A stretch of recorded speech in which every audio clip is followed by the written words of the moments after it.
বর্তমান যে সরকার যেহেতু একটা অভ্যুত্থানের মাধ্যমে এসেছে, এই সরকারের কাছে আমাদের প্রত্যাশা, দেশবাসীর প্রত্যাশা আরো বেশি ছিল।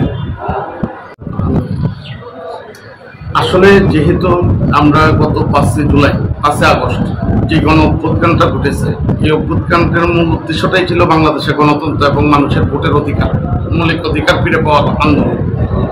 যেহেতু বিগত 18 বছর মানুষ ভোটের অধিকার থেকে বঞ্চিত ছিল, আইনের শাসন থেকে বঞ্চিত ছিল, তার ধারাবাহিকতায় সারা বাংলাদেশের সর্বস্তরের জনগণ 5 আগস্ট অভ্যুত্থান ঘটিয়ে ফ্যাসিবাদী সরকারের পতন ঘটিয়েছে। আমাদের সকলের প্রত্যাশা ছিল যে শেখ হাসিনার পতনের মাধ্যমে বাংলাদেশে গণতন্ত্র ফিরে আসবে, আইনের শাসন প্রতিষ্ঠা হবে এবং আমরা আমাদের মৌলিক যে অধিকারগুলি বিগত দিনে ফ্যাসিবাদী সরকার হরণ করেছিল, আমরা সেই অধিকারগুলি ফিরে পাব। কিন্তু বাস্তবতাটা হলো আমরা যেটা দেখতে পেলাম যে আমরা সবসময় দেখে আসছি এই পর্যন্ত যতদিনই অন্তর্বর্তীকালীন তত্ত্বাবধায়ক সরকার হয়েছে, তারা 3 মাসের মধ্যে জাতীয় নির্বাচন করে যাতে একটি নির্বাচিত সরকারের হাতে ক্ষমতা হস্তান্তর করে তারা চলে যায়। বর্তমান যে সরকার যেহেতু একটা অভ্যুত্থানের মাধ্যমে এসেছে, এই সরকারের কাছে আমাদের প্রত্যাশা, দেশবাসীর প্রত্যাশা আরো বেশি ছিল।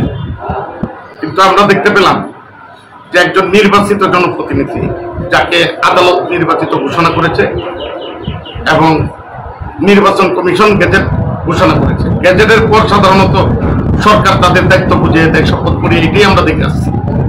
কিন্তু আমরা ব্যতিক্রম দেখলাম যে এই সরকারটাকে আমরা অভ্যুত্থানের মাধ্যমে দায়িত্ব দিয়েছে, বাংলাদেশের মানুষ বিশ্বাস করে যে তাদের মাধ্যমে বাংলাদেশে একটি টেকসই গণতন্ত্রপূর্ণ প্রতিষ্ঠা হবে এবং আইনের শাসন প্রতিষ্ঠা হবে। কিন্তু আমরা দেখতে পেলাম যে বর্তমান অন্তর্বর্তীকালীন সরকার, তার 2-1 উপদেষ্টা, তারাই আইনের শাসনকে মানছে না। তারাই ফ্যাসিবাদী শেখ হাসিনা যেভাবে রাষ্ট্র পরিচালনা করেছিল, আইনের কোনো তোয়াক্কা করতো না, গণতন্ত্রের কোনো তোয়াক্কা করতো না, মানুষের মতামতের কোনো ব্যক্তি ছিল না। বর্তমান যে এলজিআরডি উপদেষ্টা আছেন, তার এই পর্যন্ত যে কর্মকাণ্ড, তার মাধ্যমে সেই শেখ হাসিনার শাসনটাকে আবার স্মরণ করিয়ে দিয়েছে। তারা আইনের প্রতি বিন্দুমাত্র শ্রদ্ধাশীল নয়, জনগণের ভোটের প্রতি কোন রকম শ্রদ্ধাশীল নয় এবং গণতন্ত্রকেও তারা বিশ্বাস করে না। মুখে যাই বলো, তারা তাদের নিজেদের ভোগ বিলাসিতা এবং নিজেদের স্বার্থ সিদ্ধির জন্য যা করা দরকার তাই করছে, এটাই আমরা দেখতে পাচ্ছি।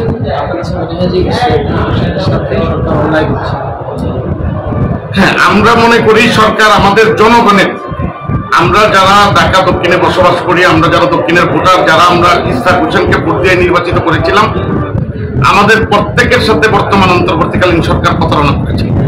কারণ তারা আমাদের ম্যান্ডেটকে অস্বীকার করেছে এবং নির্বাচন কমিশনের গেজেটকে অস্বীকার করেছে, আদালতের রায়কে অস্বীকার করেছে, যেটা এর আগে প্রেসিড সরকার। বর্তমান অন্তর্বর্তীকালীন সরকারের এলজিআরডি মন্ত্রণালয়ের দায়িত্বপ্রাপ্ত যে উপদেষ্টা, সে এই দক্ষিণ সিটি কর্পোরেশনকে বিশেষ করে যে কর্মকাণ্ড করেছে, এটা আমরা মনে করি যে আমাদের সাথে এবং গণতন্ত্রের সাথে যায় না। গণতন্ত্র বিরোধী আচরণ, আইনের শাসনের বিরোধী আচরণ। কারণ একইভাবে তো আমরা চট্টগ্রামের মেয়রকে দেখছি, তারা দায়িত্ব বুঝিয়ে দিয়েছে। তাহলে চট্টগ্রামের মেয়রকে যদি তারা শপথ পড়ায়, আদালতের রায়েই তাকে, আদালতই তাকে নির্বাচিত ঘোষণা করেছে, তো তিনিও আদালতের মাধ্যমে নির্বাচিত ঘোষিত হয়েছেন। কারণ ফ্যাসিবাদী সরকার তার বিজয়কে